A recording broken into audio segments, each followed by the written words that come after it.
Hey, I've been a doctor for 30 years and a gardener for 40 years, and today I'm going to take you on a tour.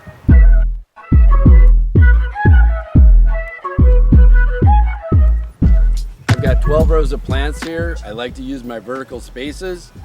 I've been a gardener for over 30 years, and the most important thing is efficiency. One of my therapies going through medical school was actually to have my hands on the ground and my feet on the ground and planting things and then harvesting things, of course, to receive the benefit of all those wonderful nutrients that we're growing here in our own backyard. So I want to give you a little tour. I'm all about efficiency. I'm very busy, have a busy medical practice, but I like to eat good food. So the most important thing is how can I grow food in the most efficient method?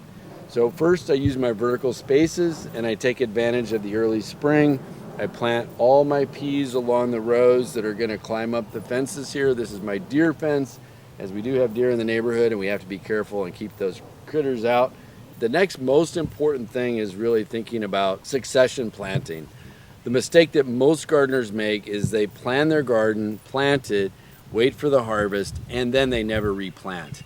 I'm constantly planting, harvesting, replanting.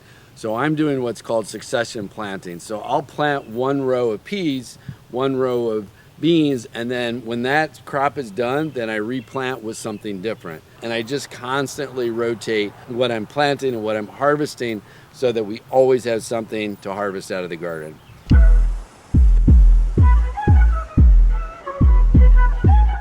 So I just started this row of red romaine lettuce.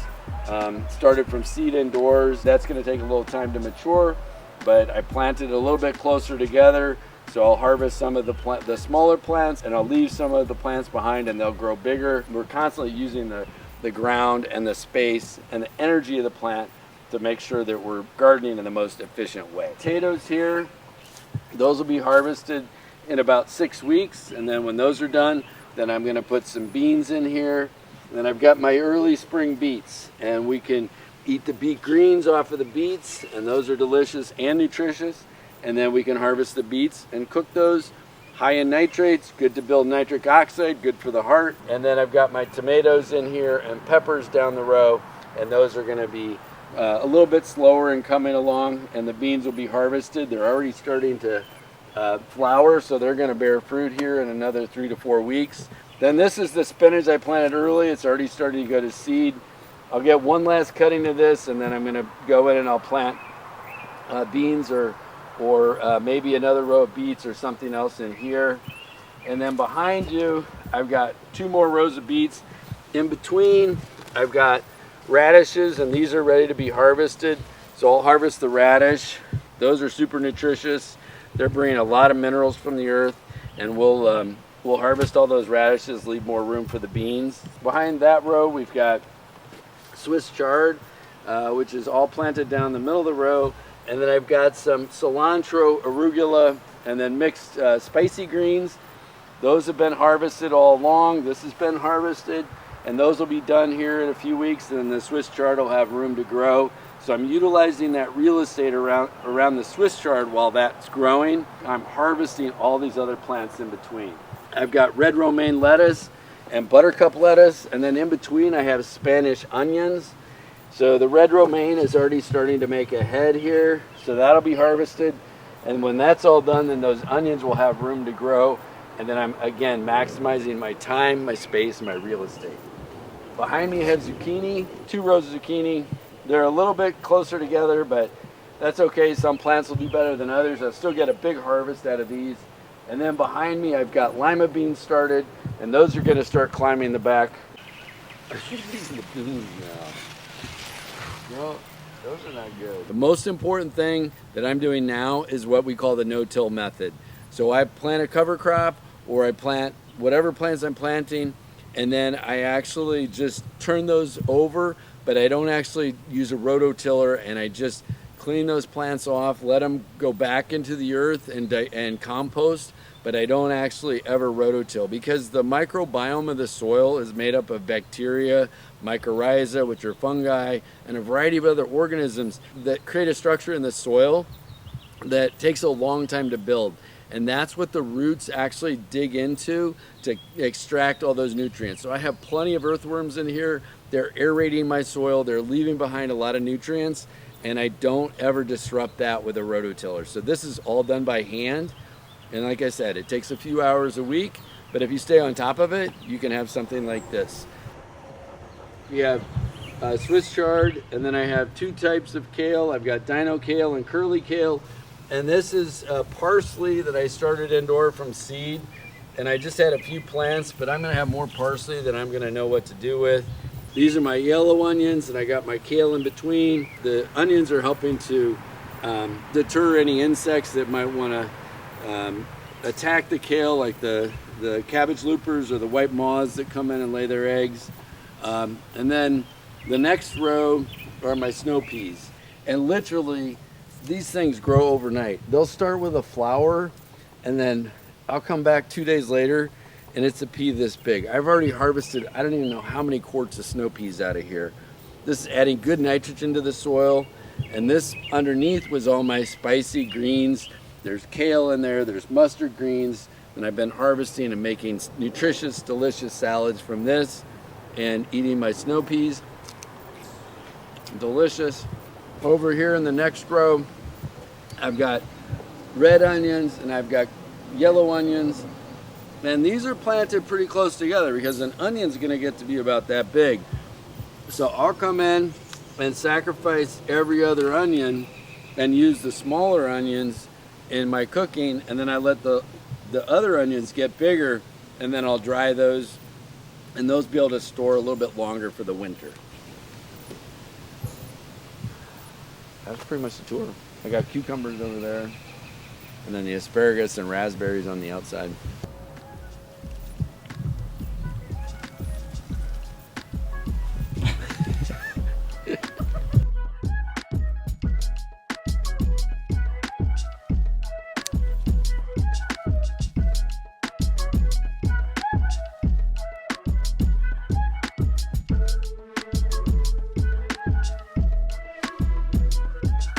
So when it comes to harvesting, the most important thing to remember is these plants spend a lot of energy making whatever fruit they're about to bear. So I like to harvest multiple times with my lettuces, with my mixed greens, with my cilantro, arugula. So I'll come in, do a cutting, let the plant grow up, do another cutting. Same thing with beets. Actually, in the spring, the beet greens are the most tender.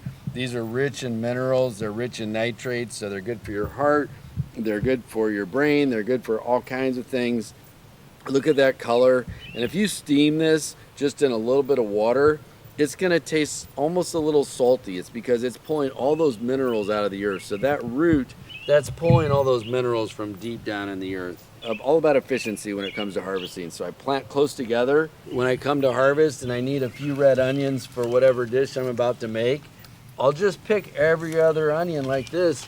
I leave these other little ones behind, and those are gonna get bigger, and those will grow into the big bulbs. So, you know, I can thin these out, and I still get a nice set of onions for my dinner tonight. Same thing with the cilantro. So I'll come in, and I'll harvest my cilantro.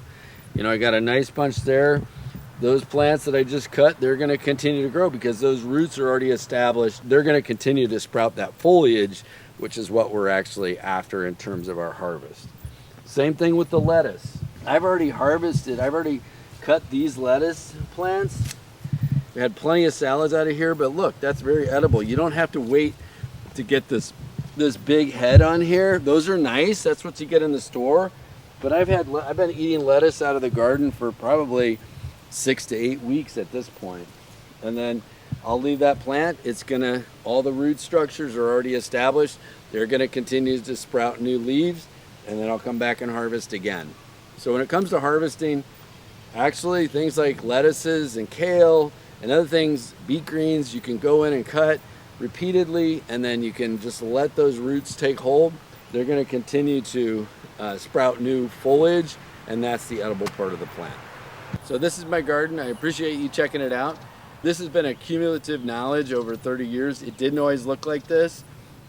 And the most important thing is just every year you just plant something new, you learn the growing habits of it, and you get better every year. This year I spent a little bit of time, several times a week, and that way I stayed ahead of all the displaced plants, or weeds as some people call them. The most important thing that I want to share with new gardeners is plant, plant, plant. Plant all year long. As soon as you can actually plant something in the ground in February or March, depending on where you live, start planting right away. Start your early plants, and then you plant, June, July, August. You keep planting all the way up until the fall. You're gonna have a constant harvest of vegetables and greens and all kinds of other nutritious things. Plant everything closer together. I don't measure anything. Everything says, well, it's so many inches apart.